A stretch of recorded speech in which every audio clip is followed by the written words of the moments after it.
Good evening to all. Welcome back to पोलपाथ। और मेरा नाम है प्रतिमा सिंह। आज हम पब्लिक एडमिनिस्ट्रेशन के अंतर्गत आउची का सिद्धांत पढ़ेंगे। आउची का जेट सिद्धांत जो उन्होंने दिया है तो वो हम पढ़ेंगे। और इसके जो हैंड रिटन नोट्स आपको हिंदी में प्रोवाइड कर दिए जाएंगे, तो इसलिए ज़्यादातर कंटेंट हमने पीडीएफ के अंतर्गत इंग्लिश में रखा है। इंग्लिश को पूरी तरह से वहाँ पर पूरा कंटेंट रखा गया है ताकि जो पीडीएफ इंग्लिश वालों के लिए बेनिफिशियल हो और जो नोट्स हमारे जाएंगे वो हिंदी वालों के लिए हो।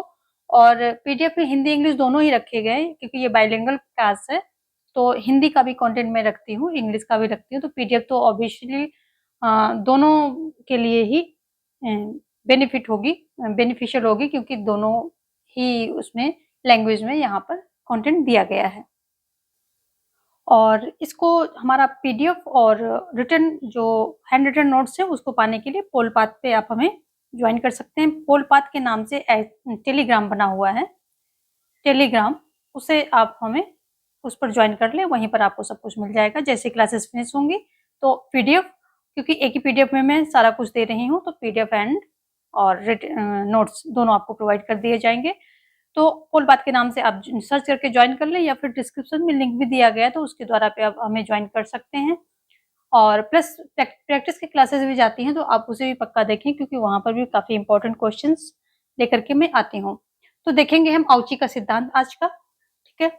और आउची का सिद्धांत देखो इस हिंदी में भी दिया गया है, तो पहले इंग्लिश का जो कंटेंट है उसको एक्सप्लेन कर लेते हैं। सेम चीज हिंदी में भी दी गई है तो हिंदी में आप बाद में देख लेंगे। और तो जेट थ्योरी इसको बोला जाता है। जो आउटी का है ये जेट सिद्धांत यानी कि जेट थ्योरी इसको बोला जाता है। आउटी ने जापान की बड़ी कंपनियों में कई वर्षों तक कार्य किया था। और इनकी अगर हम प्रसिद्ध पुस्तक की बात करें तो जो थ्योरी जेड, ये इनकी जो है प्रसिद्ध पुस्तक है, theory Z how American business can met the Japan challenge. जो थ्योरी जेड है ये किसके द्वारा इन्वेंटेड की गई थी, तो ये विलियम जॉर्ज आउची के द्वारा 1980s में जो है ये इन्वेंट की गई थी। और ये कहते हैं कि जो अमेरिकन ऑर्गेनाइजेशन है उसको लर्न करना चाहिए कि कैसे वो जो अमेरिकन ऑर्गेनाइजेशन है, जो अमेरिकन कंपनी है, तो उनको जापानीज ऑर्गेनाइजेशन से ये सीखना चाहिए कि कैसे जो है अपने वर्क को और अपनी प्रोडक्टिविटी और क्या बोलते हैं कि जो कंपनी की प्रोडक्टिविटी और एम्प्लॉयज का सेटिस्फेक्शन दोनों पे कैसे काम किया जा सकता है, दोनों को कैसे बढ़ाया जा सकता है। क्योंकि जिस समय ये सिद्धांत देते हैं उस समय क्या है, अमेरिकन कंपनी जो अमेरिकन ऑर्गेनाइजेशन होते हैं वो लॉस में चल रहे होते हैं, जबकि वहीं पर जो जापानीज कंपनीज होती हैं वो काफी अपना प्रॉफिट कमा रही होती, काफी अच्छे से चल रही होती हैं। तो उस समय जो है इन्होंने ये जो है सिद्धांत दिया था। और जो ये जेड सिद्धांत है यानी कि जेड विचारधारा जो है जापानी प्रबंध व्यवस्था का दूसरा नाम है, यानी कि इस पर जो है जापान की व्यवस्था जो है आधारित है। जो जेड विचारधारा का मूल आधार कार्मिकों यानी कि जो एम्प्लॉयज हैं उनका जो है संगठन में समाहित करना, यानी कि उनको एक फेमिलियर वहाँ पर एनवायरनमेंट देना और उनके बारे में कंसर्न करना और उनको जो है प्रमोशन वगैरह, यानी कि एक फैमिली की तरह उनको वहाँ पर ट्रीट करना, ऐसा होना चाहिए। और जो ये जेट थ्योरी है इसको जापानी अर्थव्यवस्था के प्रबंधन की कुंजी माना जाता है, ठीक है। और इसी को जो जापान की उत्पादकता है उसकी कुंजी माना जाता है। इनकी जेट थ्योरी को इन्होंने काफी कंपनियों में काम करके और ये सिद्धांत दिया था। और जो विलियम आउची हैं इन्होंने क्या किया कि जो जापान की कंपनीज जो अमेरिकन कंपनीज थी, अमेरिकन मैनेजमेंट जो थे उनको थ्योरी ए नाम दिया, और जबकि जो जापान मैनेजमेंट प्रैक्टिसेस थी उनको थ्योरी जेड नाम दिया। इनको दो थ्योरी से नाम दिया और अलग-अलग अमेरिकन कंपनीज को मैनेजमेंट को ए दिया और जापानीज को जो है जेड दिया। और फिर दोनों के जो प्रबंधन की यानी कि जो व्यवस्था थी, जो मैनेजमेंट था, उनको जो है एनालिसिस किया, कंपैरेटिव एनालिसिस किया, यानी कि दोनों के जो क्या किसमें क्या चीज अच्छा है, किसमें क्या चीज अच्छा है, दोनों के जो है मैनेजमेंट को आमने-सामने रख कर के, एक साथ रख कर के उनको कंपेयर किया और एनालिसिस किया और एनालिसिस करने के बाद देखो ये जो डिफरेंसेस पाते हैं, ठीक है? किसके बीच में? Difference between A and J organisation, यानी कि जो अमेरिकन ऑर्गेनाइजेशन है और जो जापानीज़ ऑर्गेनाइजेशन है, उनके बीच में जो ये डिफरेंसेस पाते हैं, उनमें से मेन डिफरेंसेस हम देख लेते हैं। पहला है management practices of American organisation और दूसरा है management practices of Japanese organisation, यानी कि जे। पहला क्या देखेंगे यहाँ पर कि शॉर्ट टर्म एम्प्लॉयमेंट, यानी कि jobs offered for short duration and employees are thrown out from the organization when there is no work for them। कि जो अमेरिकन कंपनीज थी उसमें क्या हुआ कि इनको जॉब जो है, एम्प्लॉयज को जॉब शॉर्ट टाइम के लिए दी जाती थी और जैसे ही उनका रोल खत्म हो जाता था, यानी कि उस उनके लिए काम खत्म हो जाता था, उनको जो है बाहर निकाल दिया जाता था। तो और जबकि जो यहाँ पर जापानीज कंपनी थी, यहाँ लाइफ लॉन्ग एम्प्लॉयमेंट जॉब था। आफ्टर ये जो जापानीज कंपनीज थी, ये क्या करती थी कि ये अफोर्ड करती थी, जो जॉब था ऑफर करती थी लाइफ टाइम के लिए, और employees are not terminate even in recession. जब मंदी होती थी उस समय पर भी जो है एम्प्लॉयज को वहां से निकाला नहीं जाता था, टर्मिनेट नहीं किया जाता था। तो ये एक वहां पर ये क्या फील करते थे? सिक्योर फील करते थे। एक बार इनकी जॉब लग गई तो अपने आप को ये सिक्योर फील कर रहे हैं, क्योंकि जब सिक्योर हैं उसके अंदर और उनको निकाला नहीं जाएगा तो वो मन लगा कर के वहां काम करते थे, क्योंकि वो उनका अपनी कंपनी जैसी हो जाती थी। दूसरा जो है मेन डिफरेंस क्या है कि इवेल्युएशन एंड प्रमोशन। यहाँ पर क्या, जो अमेरिकन कंपनीज थी थ्योरी ए के अंतर्गत faster evaluation and made periodically and accordingly promotions are denotation are granted। तो ये क्या था कि यहाँ पर फास्ट इवोल्यूशन होता था और जो है इनका यानी कि इनका समय-समय पर इवोल्यूशन यानी मूल्यांकन होता था और उसी के अकॉर्डिंग इनका प्रमोशन या इनका डिनोटेशन कर दिया जाता है, यानी कि इनको प्रमोट कर दिया जाता है या इनको डिग्रेड कर दिया जाता है या फिर निकाल भी दिया जाता था। ऐसे ही जो, लेकिन उसके विपरीत क्या था, जापानीज कंपनी में क्या था कि first evolution is done only after around 10 years of services and accordingly considered for promotion। जब पहली बार जब इनका चयन होता है, स्टार्टिंग में जब पहली बार एम्प्लॉय आता है यहाँ पर अंदर जॉब लेने के लिए, उस टाइम इनका इवोल्यूशन अच्छे से हो जाता है। उसके बाद एटलीस्ट मतलब काफी समय बात करने के बाद, एक्सपीरियंस के बाद जो है इनका प्रमोशन होता था। तो एटलीस्ट जो है 10 ईयर ये काम कर लेते थे, सर्विस कर लेते थे और उसी के अकॉर्डिंग जो है इनका प्रमोशन जो है कंसीडर किया जाता था, यानी कि सीनियरिटी रख लीजिए, एक्सपीरियंस रख लीजिए इसके तरह पर। तो इसमें क्या था कि जो एम्प्लॉयज थे उनको पता था कि यहाँ हम लॉन्ग टाइम अगर काम करेंगे तो जो है हमें आगे प्रमोशन के हमारे चांस हमको आगे प्रमोशन मिलेगा। तो एम्प्लॉयज क्या थे और यहाँ पर एक डेडिकेटेड वे में काम करते थे, क्योंकि उनको पता था कि इनको धीरे-धीरे जो है प्रमोशन मिलेगा ही मिलेगा। जैसे ही उनका एक्सपीरियंस बढ़ता जाएगा उनको प्रमोशन मिलेगा। तो ये जो है डिफरेंस यहाँ पर हो गया, यहाँ पर और यहाँ पर ये दोनों डिफरेंस हो गए। तो इसमें क्या था है कि एम्प्लॉय मन लगा के काम करता है, क्योंकि उसको पता है कि एक ड्यूरेशन के बाद ही उसको प्रमोशन मिलेगा। जबकि यहाँ पर क्या है कि जो एम्प्लॉइज होते हैं उनको जो है समय-समय पर इवैल्यूएट किया जाता है, इवैल्यूएशन उनका मूल्यांकन किया जाता है और उसके आधार पर उनको प्रमोट किया जाता है या फिर निकाल दिया जाता है। तो यहाँ अनसिक्योरिटी बनी रहती थी। उससे क्या होता था कि जैसे उनको अच्छी अपॉर्चुनिटी मिलती थी किसी दूसरे कंपनीज में, ऑर्गेनाइजेशन में, तो वहाँ वो स्विच कर जाते थे, क्योंकि उनको पता है कि यहाँ पर पता नहीं कब क्या हो जाए। तो कोई अच्छी अपॉर्चुनिटी यदि उन्हें मिल रही है तो वो फटाफट स्विच कर जाते थे, क्योंकि यहाँ पर सिक्योरिटी नहीं थी कोई चीज़ की, ना ही जॉब की सिक्योरिटी थी, ना ही प्रमोशन की, किसी भी चीज़ की नहीं। तो ये जो है 2 डिफरेंसेस थे। तीसरा क्या था, decision are made by manager. तो यहाँ पर जो अमेरिकन कंपनीज थी उसमें सारे डिसीजन क्या किसके, मैनेजर के द्वारा ही किए जाते थे और उसी की सारी रिस्पॉन्सिबिलिटी होती थी। जबकि यहाँ decision are taken jointly management and employees. तो जो यहाँ पर जो जापानीज कंपनी थी तो उसमें क्या डिसीजन जितने भी होते थे वो मैनेजमेंट के द्वारा और एम्प्लॉयज के द्वारा लिए जाते थे, यानी कि ज्यादा लोग इसमें इन्वॉल्व होते थे। जब ज्यादा लोग किसी डिसीजन मेकिंग में इन्वॉल्व होते हैं तो अच्छे-अच्छे आइडियाज आते हैं और एक सही डिसीजन लेने में आसानी मिलती, क्योंकि सभी के पॉइंट ऑफ व्यू से वहाँ पे सोच करके तब फिर डिसीजन लिया जाता है, जो बेटर ऑप्शन मिलता है।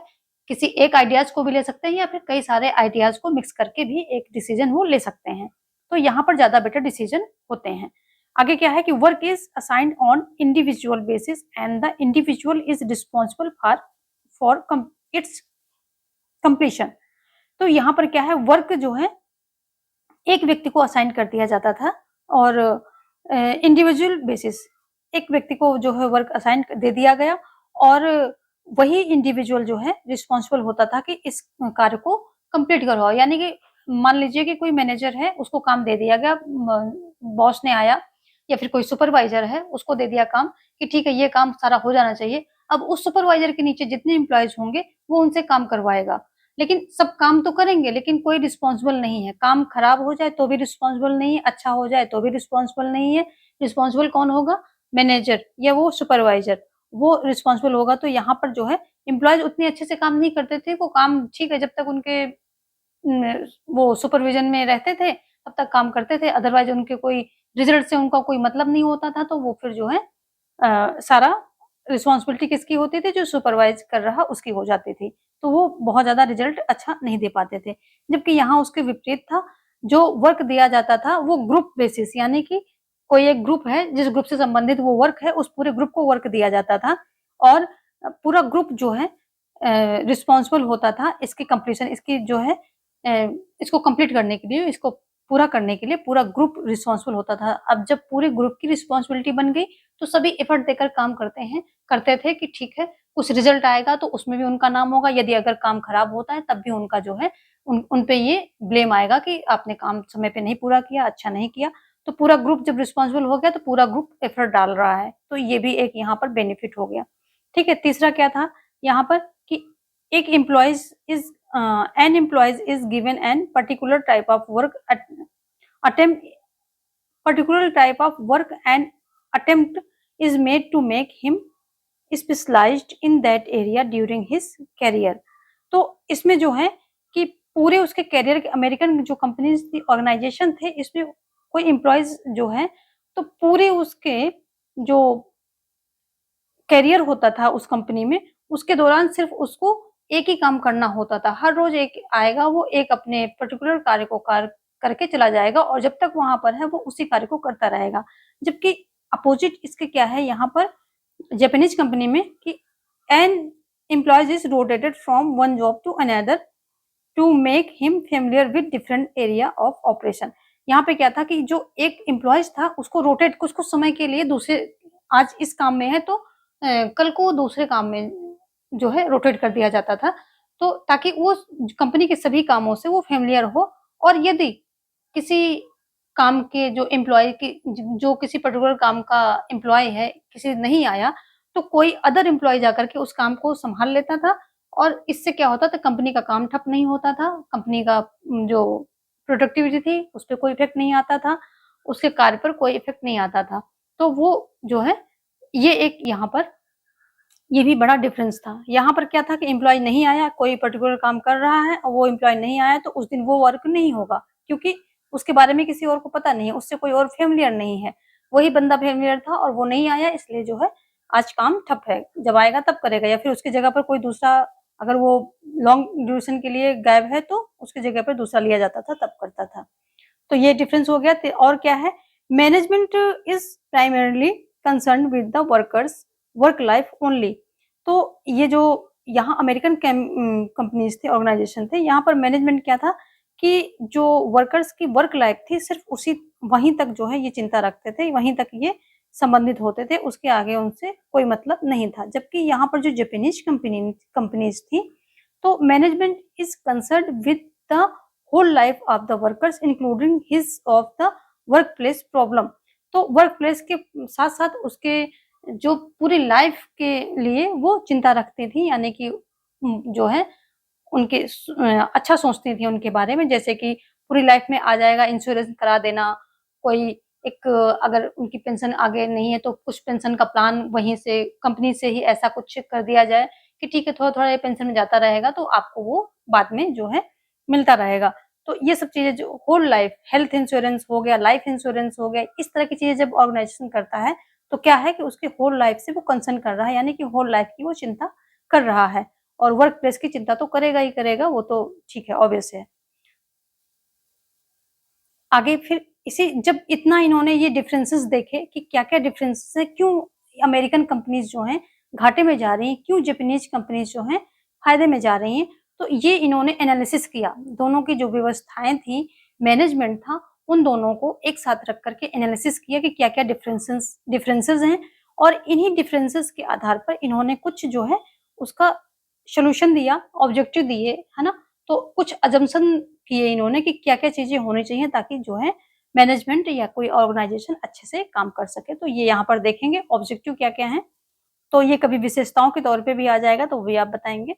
Employees should not be thrown out frequently rather emphasise should be on building long term employment relationship, यानी कि ये कह रहे हैं जब दोनों को देखा, जबकि अमेरिकन कंपनीज़ में फटाफट उनको निकाल दिया जाता था, जैसे काम उनका खत्म हो जाता था, जबकि जापानीज़ में नहीं निकाला जाता था। तो ये कह रहे हैं अब दोनों को एनालिसिस कर लिया और बता रहे हैं कि जो एम्प्लॉइज़ हैं उनको बाहर मत, मतलब ऐसे ही नहीं कि आज जॉब में लिया और जैसे उनका काम खत्म हुआ उनको निकाल दिया, ऐसे मत करो। बल्कि उसकी जगह पर है कि एक उनके साथ जो है एक रिलेशनशिप बिल्ड करना चाहिए ताकि वो कंपनी के लिए अच्छे से अच्छा काम कर सकें, ज़्यादा एफर्ट दे कर के काम कर सकें। एक अपना जो है संगठन, अपना ऑर्गनाइज़ेशन की अ, मान करके उस पे काम कर सकें, तो उसका रिज़ल्ट अच्छा ही आएगा। अगला क्या है कि it emphasise that organisation should focus on training rather than evolution and other incentive than promotion.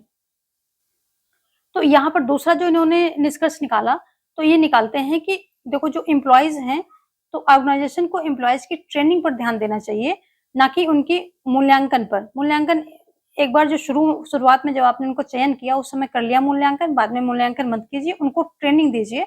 जो भी आपके यहाँ नई चीज़ें आ रही हैं या जो भी आपको लगता है कि इसमें हमारे एम्प्लॉइज़ जो है पीछे हो रहे हैं, तो उनको ट्रेंड करो अच्छे से और उनका मूल्यांकन मत करो। मूल्यांकन करने की ज़रूरत नहीं, मूल्यांकन करने से क्या होगा? आप उनको फायर करने वाले हैं। फायर तो करना नहीं है, उनको निकालना तो है नहीं, तो क्या करना है कि उनको ट्रेंड करो अच्छे से और उनको क्या है प्रमोशन की बजाय उनको क्या है इंसेंटिव दो। वो अच्छा कार्य कर रहे हैं, तो छोटे-छोटे उपहार, गिफ्ट और बोनस ये सब चीज़ें उनको मिलनी चाहिए। तो इंसेंटिव्स जो हैं देना चाहिए रेदर देन प्रमोशन। आगे क्या है कि decision should be taken through joint consultation. जो डिसीजन होने चाहिए वो जॉइंट, यानी कि मैनेजमेंट और एम्प्लॉइज सारे मिलकर के बैठेंगे, क्योंकि वहां पर बहुत सारे पॉइंट्स होते हैं जो एम्प्लॉइज सोच पाते हैं, मैनेजमेंट नहीं, और जो बहुत सारे पॉइंट होते हैं जो मैनेजमेंट सोच पाता है, एम्प्लॉइज नहीं। तो यदि सब लोग पूरा ऑर्गेनाइजेशन वहां बैठकर बातचीत करके कंसल्ट करेगा तो सारे पॉइंट वहां निकल कर आएंगे और सारे पॉइंट जब निकल कर के सामने आ जाएंगे तो उस पे अच्छे से डिसीजन हो सकेगा। एक एक लेगा तो उसके वो अपने पॉइंट, अगर कोई एक डिसीजन लेता है तो अपने पॉइंट ऑफ व्यू से डिसीजन ले लेगा, बाकी सभी के पॉइंट ऑफ व्यू क्या है ढके के ढके रह जाएंगे। नेक्स्ट क्या कहा इन्होंने, आउची ने, ये कहते हैं कि emphasis on joint free responsibility rather than individual responsibility. तो एम्फेसिस क्या होना चाहिए, यानी कि जो है फोकस किस पे होना चाहिए कि जो रिस्पॉन्सिबिलिटी है वो जॉइंट होनी चाहिए, यानी पूरे ग्रुप को दी जानी चाहिए, ना कि इंडिविजुअल को। इंडिविजुअल को देंगे तो बाकी के जो उनके नीचे काम कर रहे हैं वो क्या होगा कि वो उतने अच्छे से काम नहीं करेंगे। लेकिन यदि आपने जो है पूरे ग्रुप को रिस्पॉन्सिबिलिटी दे दी तो सभी उतने ही मेहनत से काम करेंगे, उतने एफर्ट से काम करेंगे, उनकी लगन जो है उतनी ही ज़्यादा, सभी की पूरे ग्रुप की लगन अच्छी होगी वहाँ पर। तो ये एक बात हो गई। फिर आगे क्या निष्कर्ष पर पहुँचते हैं कि focus should be on job rotation and proper training to make different familiar with different type of work. तो इन्होंने क्या कहा है कि जो फोकस होना चाहिए ऑर्गेनाइजेशन को वो जॉब रोटेशन पे होना चाहिए, कि यानी कि आज जो है कुछ दिन 15-20 दिन 1 महीना इस जॉब पे, इस पर्टिकुलर जॉब पे इन्होंने काम किया और महीने भर के बाद 15 दिन के बाद वो जॉब जो है रोटेट होनी चाहिए, सभी की जॉब जो है रोटेट होनी चाहिए, वो जा करके किसी और फील्ड में, यानी कि किसी और पर्टिकुलर टाइप के जो वर्क है उस पर काम करेंगे। तो इससे जब वो रोटेट होते रहेंगे सारे एम्प्लॉइज़ तो सभी कार्य से फ़ैमिलियर होंगे और यदि कभी कोई एम्प्लॉइज़ नहीं आता है या कोई दिक्कत होती है किसी ग्रुप में, तो कंपनी का कार्य पे कोई इफ़ेक्ट नहीं आएगा। कंपनी का अपनी प्रोडक्टिविटी वैसे ही करेगी क्योंकि सभी एम्प्लॉइज़ सभी टाइप ऑफ वर्क से वहाँ पर फ़ैमिलियर हैं। तो ये इन्होंने बोला, ठीक है? और अगला क्या है कि management must make effort to solve the organisational as well as personal problem.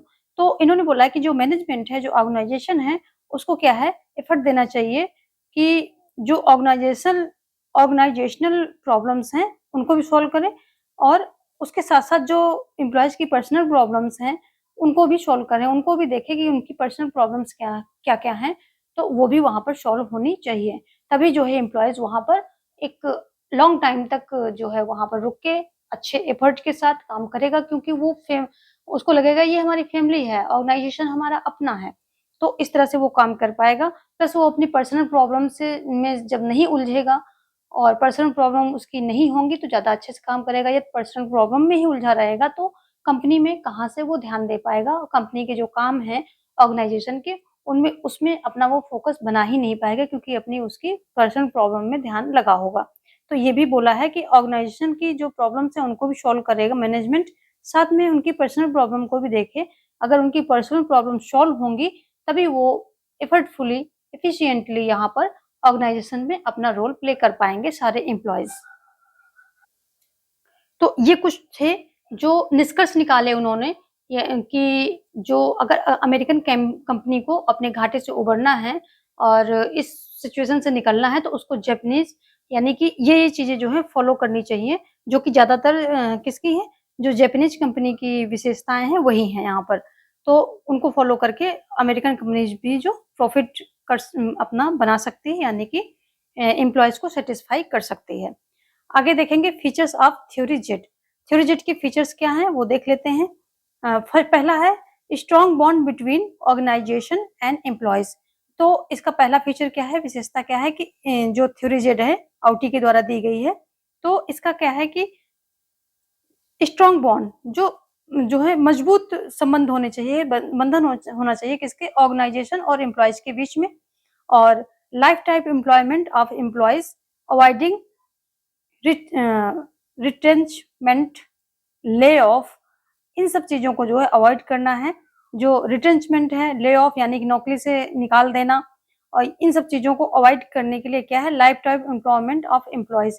Life time जो है यानी कि अगर वो एक बार कंपनी में आ गए तो पूरे लाइफ के लिए जब तक वो कार्य करने में सक्षम है, जब तक वो कार्य करना चाहते हैं, तो उस एज तक जो है वो उस संगठन के क्या हो जाएँ, एम्प्लॉइज़ हो जाएँ। तो इसी को लाइफ टाइम एम्प्लॉइज़ बोला गया है कि लाइफ टाइम एम्प्लॉयमेंट उनको मिलना चाहिए जो भी एम्प्लॉइज़ हैं, जो भी कार्मिक हैं, ठीक है? और उनको जो नौकरी से निकालना, फायर करना, जैसे ही रिसेशन हो जाए या फिर जो है क्या बोलते हैं कि या फिर वो पर्टिकुलर वर्क उनका जिस काम के लिए वो उनको चयन किया गया था, वो अगर खत्म हो जाए, तो उनको निकाल के बाहर फेंकना नहीं चाहिए। उनको जो है ऐसे चयन करो उनका कि जो है वो लाइफ टाइम के लिए वहाँ काम करेंगे।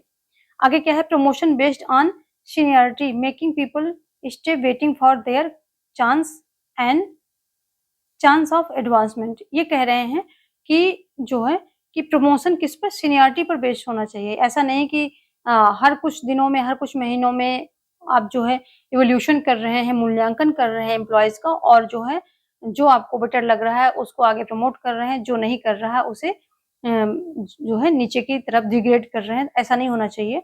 और ये कहते हैं कि जब सीनियरिटी पर होगा सीनियरिटी बेस्ड प्रमोशन होगा तो सभी लोग जितने एम्प्लॉइज़ होंगे वो अपने चांस का वेट करेंगे और वहाँ पर मन लगा के काम करेंगे क्योंकि उनको ये भी श्योरिटी रहेगी ना कि ठीक है, अब हमारा भी प्रमोशन हो जाएगा।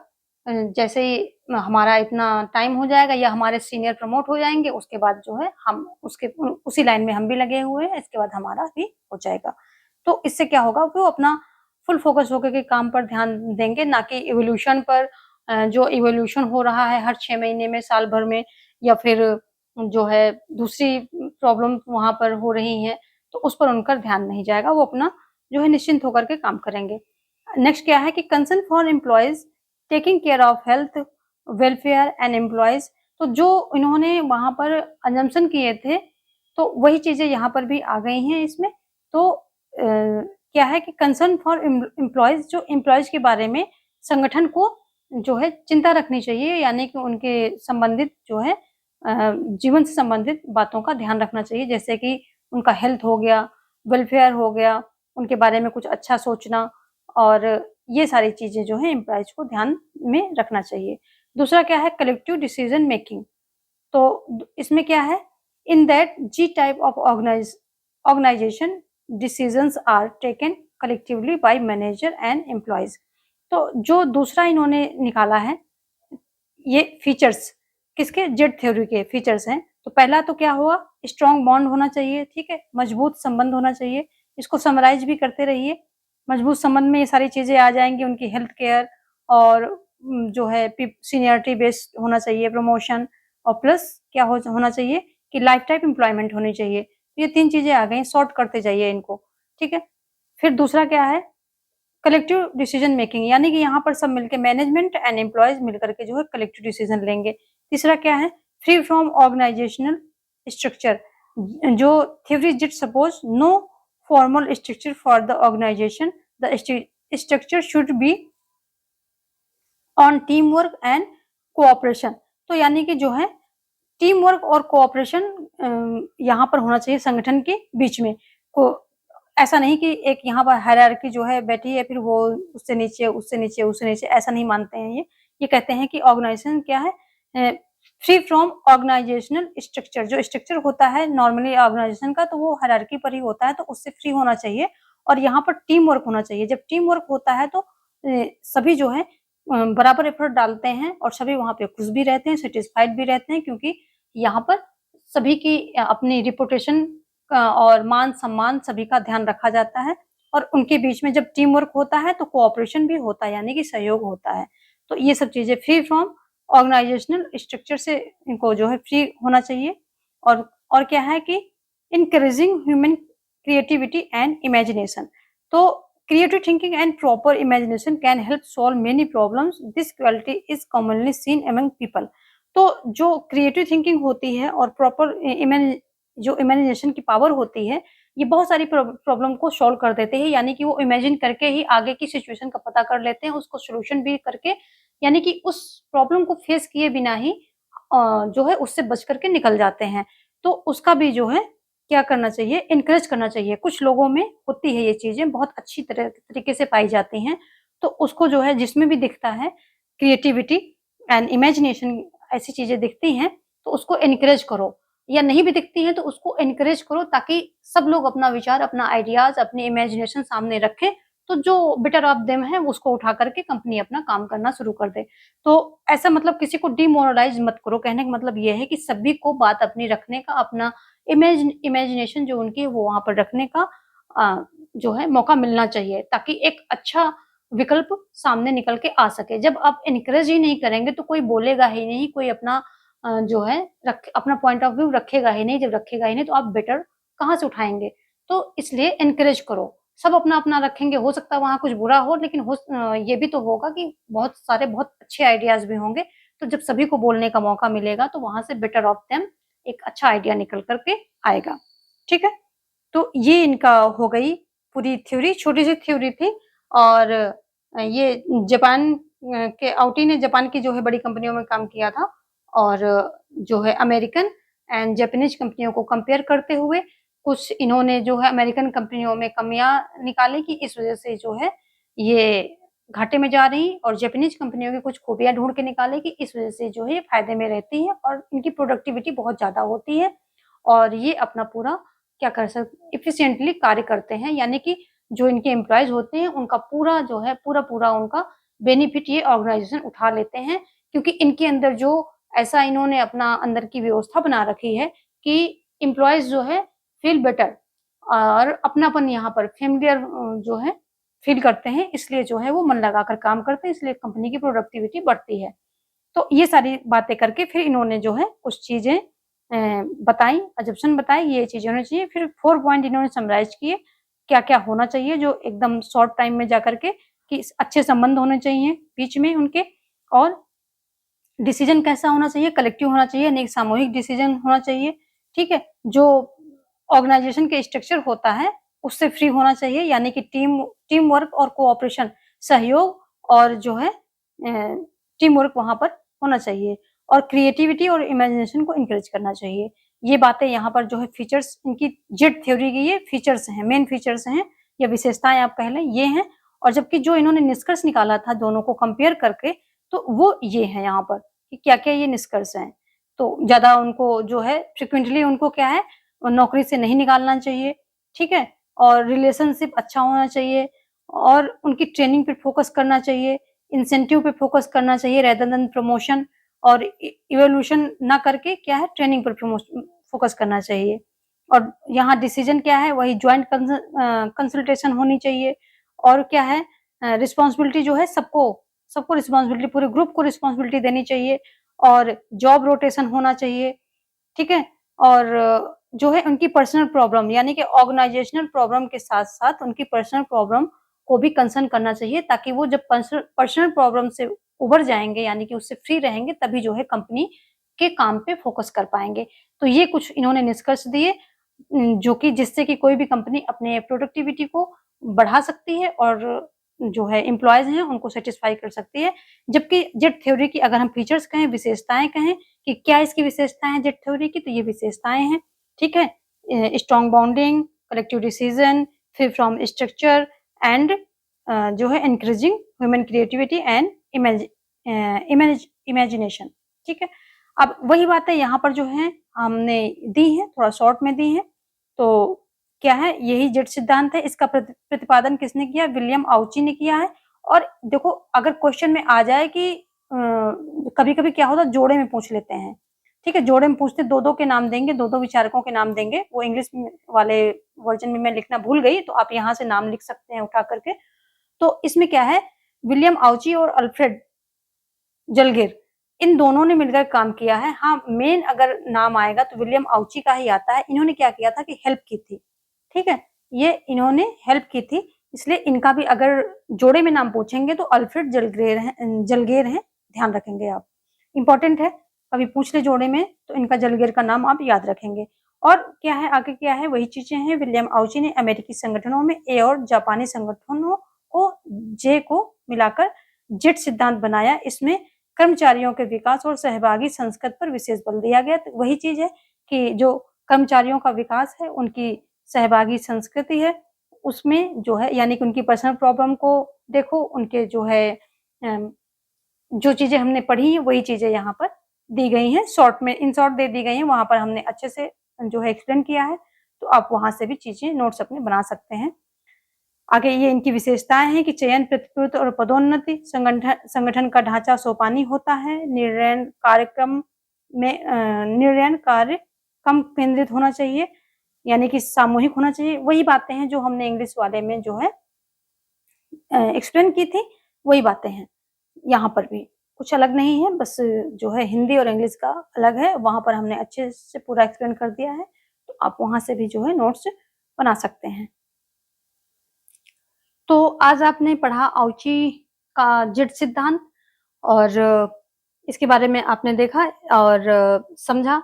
बहुत छोटी-सी थ्योरी है, लेकिन क्वेश्चन कभी आ जाते हैं इससे, तो इसमें जो मेन चीज़ है इनकी जो है पुस्तक का नाम वो ध्यान रखेंगे, जो कि हमने इंग्लिश में पूरा लिख रखा है वहाँ पर, जेड थ्योरी इनकी पुस्तक है और इसी में जो है इस विचारधारा का इन्होंने प्रतिपादन किया है, वो भी आप ध्यान रखेंगे।